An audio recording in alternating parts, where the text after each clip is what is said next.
Exactly. Go listen to Warren Zevon. Zevon. Quick, tell them how to spell it. Warren Zebon. Oh, it's Zevon with a V. God damn it. It was close. So I got bored of trying to like recording the actual. I wanted to get all the way back to where I was supposed to go, but then Hugo Strange decided that he wanted to interrupt me with a new little side quest thing. No, it doesn't. I don't get it. Don't get snippy. Well, Batman's just as impatient as I was at this point. I don't know, Barbara. Sliding upstairs. I'm going to find out.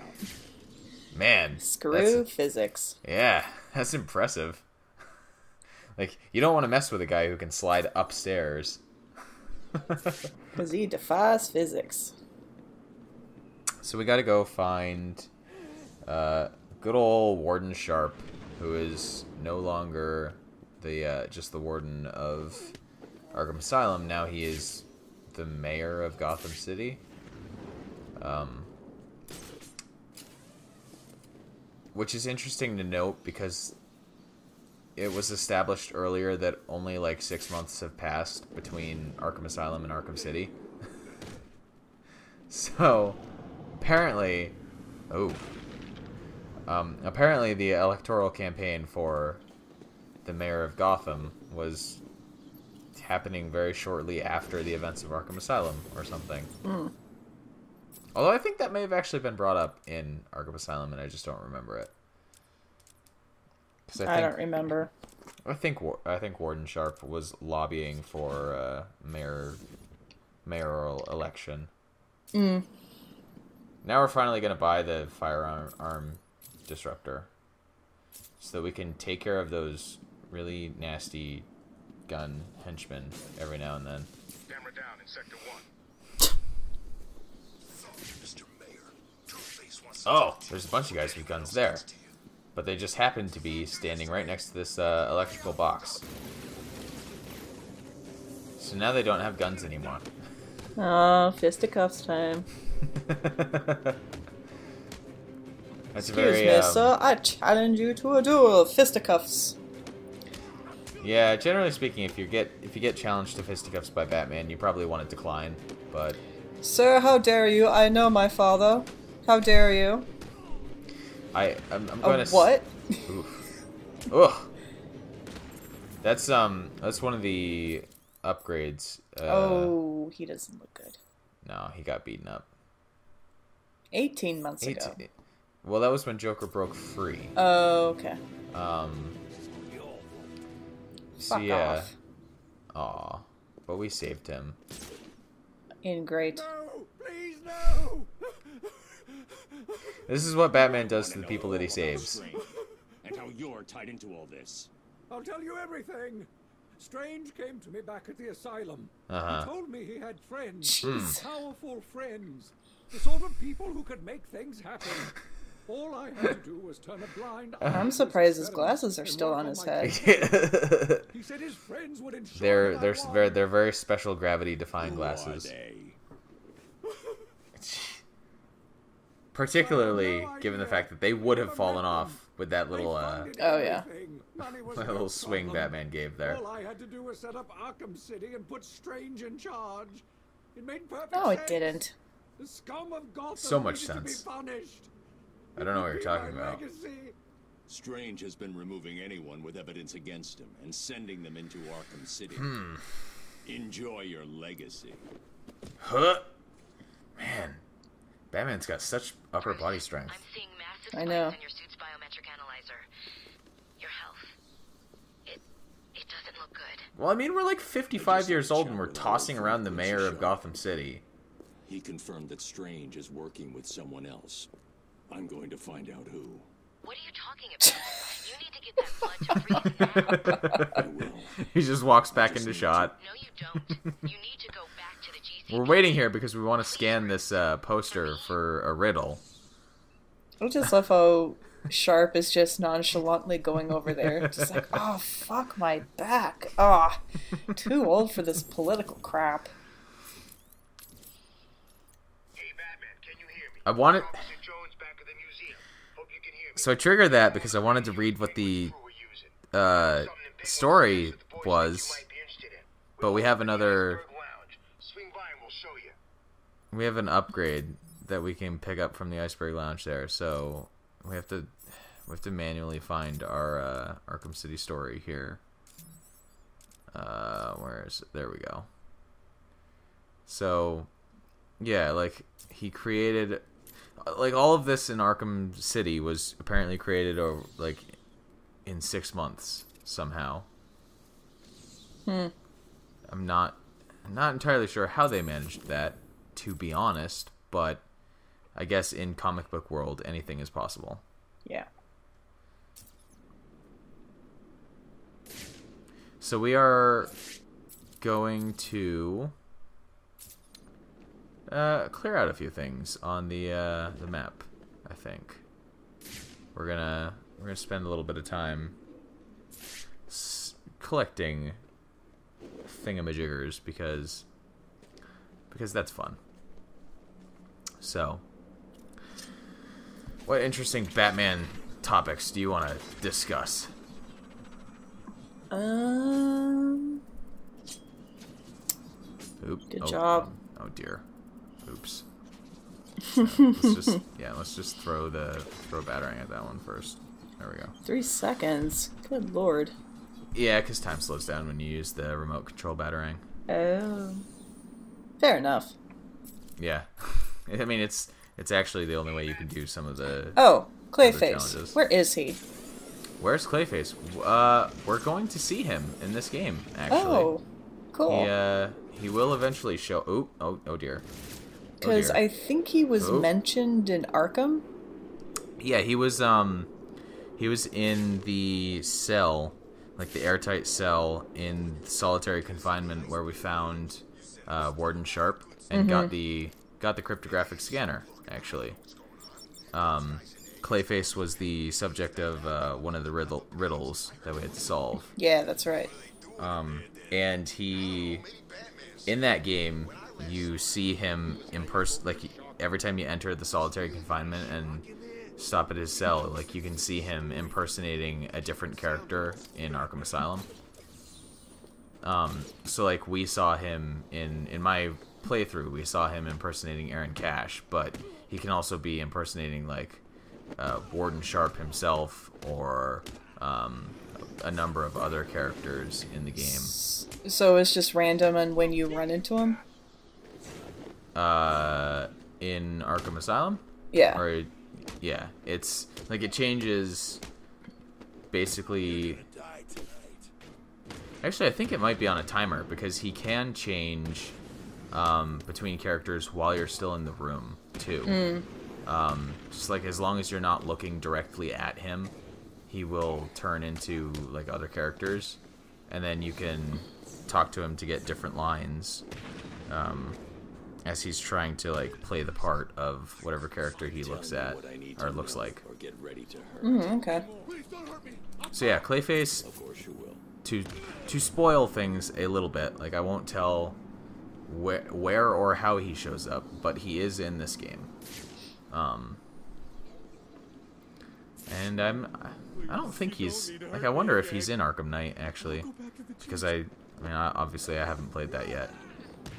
So in Arkham Asylum, he was just like a benevolent figure. He didn't really go after you. He was an Easter egg. Okay. Because he was still safely contained. Okay.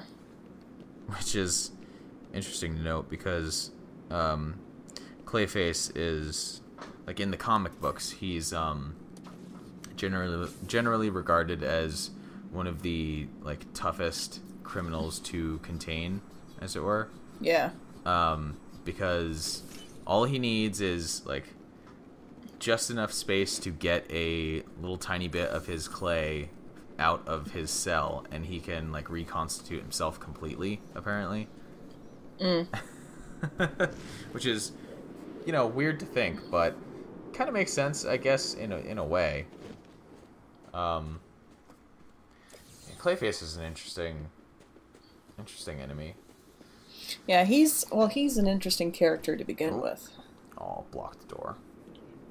He's another one of those. He's another example of how Batman's rogues gallery is kind of what makes Batman interesting. Because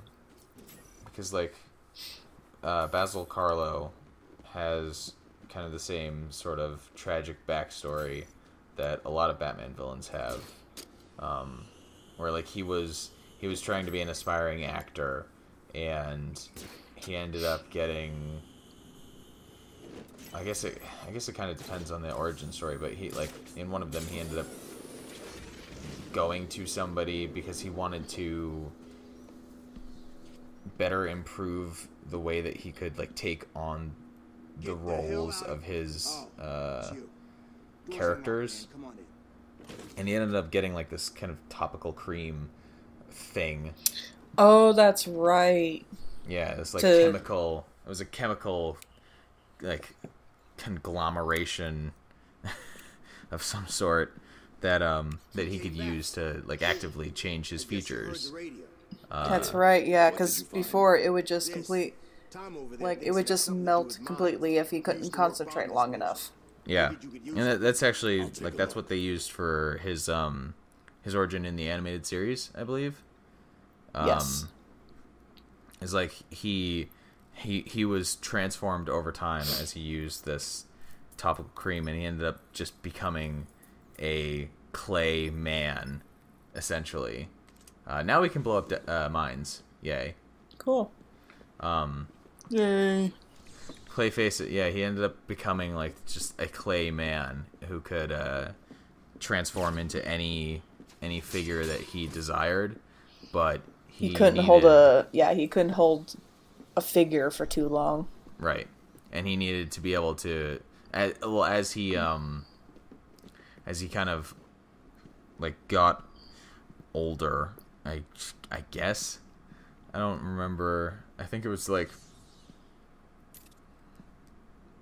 I guess it would have been just I thought Penguin's umbrella was a riddle, because there's a riddle in this room that is very, very hard to pinpoint exactly how you solve it, because it involves the blown up podium in the center of the room, and it's incredibly finicky to actually scan. I still don't know, after playing this game and scanning the riddle 5 times, I still don't know what you actually have to scan to get it. Jeez. It's so finicky. It's the only one it's the worst one that I can think of in the game to try and find, at least, because even if you know where it is, it's just so hard to get the right position. Oh, there's 3. Yay! Finally. God, took forever. Now you guys might be able to piece together what that Arkham City story is supposed to be. I don't know.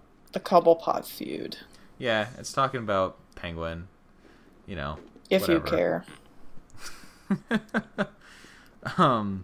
If I'm just throwing it out there. I mean, I like Penguin as a character. He's okay. He's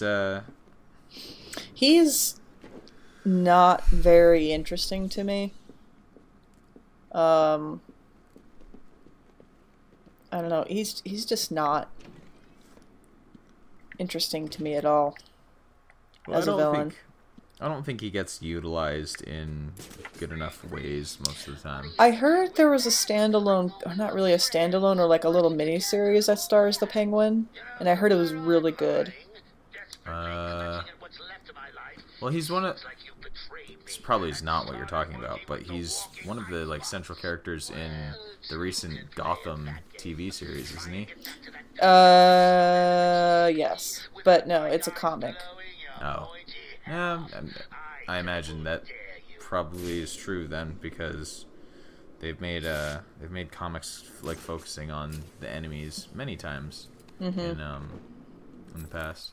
I've not actually heard of that one though, so I want to say it was the Penguin. I'm not entirely sure. It's been far too long since.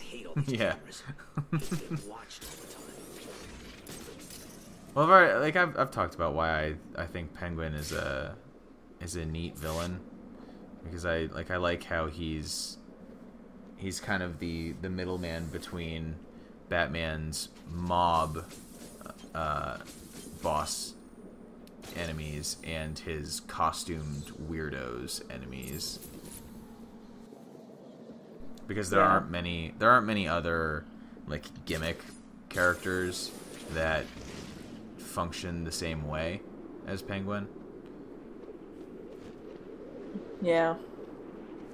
So I find that to be interesting enough to make me like him as a character in stories.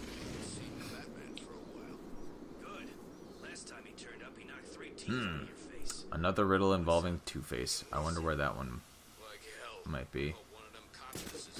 I don't even remember when I find it though. Aw. Maybe he just left. It's the bat. Yes, it is. We're looking. I mean, come on, we can't be bothered with you henchmen. We're looking around for riddles and for these security cameras. Oop. There we go. Camera down in sector 2. And the rest of those guys just didn't realize that we had landed. That's kind of funny. Yeah. So I'm not sure if I've actually gotten that question mark yet, which means let's go find out. There we go. Yeah. Those are. I want to know what kind of paint Riddler used to get those question marks to only show up in Batman's Detective Vision. I don't know. It's got to be some very interesting paint there. Probably. We're also not, like, we could have just gone right for the Riddler pad there, but we didn't want to leave that guy to find us and shoot us. No, Joker. Ugh. It's probably quite difficult for you to fight your way through Arkham City in your current state. I don't know. We're not doing a poor job of it. No, it's. We're kind of fun, actually. Stop fighting these idiots. Try a different tactic. Like what? No, we can't do that, Joker. You know that. Jeez. I think that's why he's saying that. Yeah, listen to this Joker. He's trying to goad us into like breaking our moral code, and Batman's not gonna do that. No. Batman's a goody two shoes. To a certain extent. I mean, in a manner of speaking, it would make more sense for like Batman's always, well, not always, but Batman is portrayed frequently as being more incorruptible than like Superman, even though Superman is supposed to be the one who's like the Boy Scout who stands for truth, justice, and everything. And I think it's funny that in a very large number of Batman stories and Justice League stories, Batman is the one portrayed as having the actual like proper moral center. Yeah, he's the Blue Boy Scout. Well, I mean, I think it has to do with the fact that the Red Sun's a thing. Yeah. And also, with Superman, they had to get him to not be so much of a Boy Scout because it was getting annoying and not interesting from a narrative standpoint. Because there's only so many storylines you can do. Yeah. You know, where you kind of push your moral boundaries, and it's like, okay, you know what? You have to do something. And this is why I think Batman's a better character, because, you know, you can actually do interesting things with him. Because of his array of villains. Yeah. This can be as easy. I mean, That's Lex why Luthor has changed professions at least 3 times. Well, that's why I think it's interesting that they've kind of depowered Superman in the current line of DC Comics. Which I'm kind of glad for, because it was getting ridiculous. I don't know how long it's going to last. But... I mean, it's my opinion. It's my major gripe to why I don't like Superman.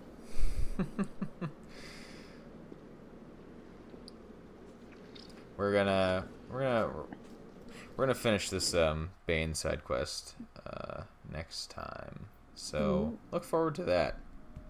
Crank. We're not actually going to get into a big punch up with Bane, so don't worry. Well, thank God for that.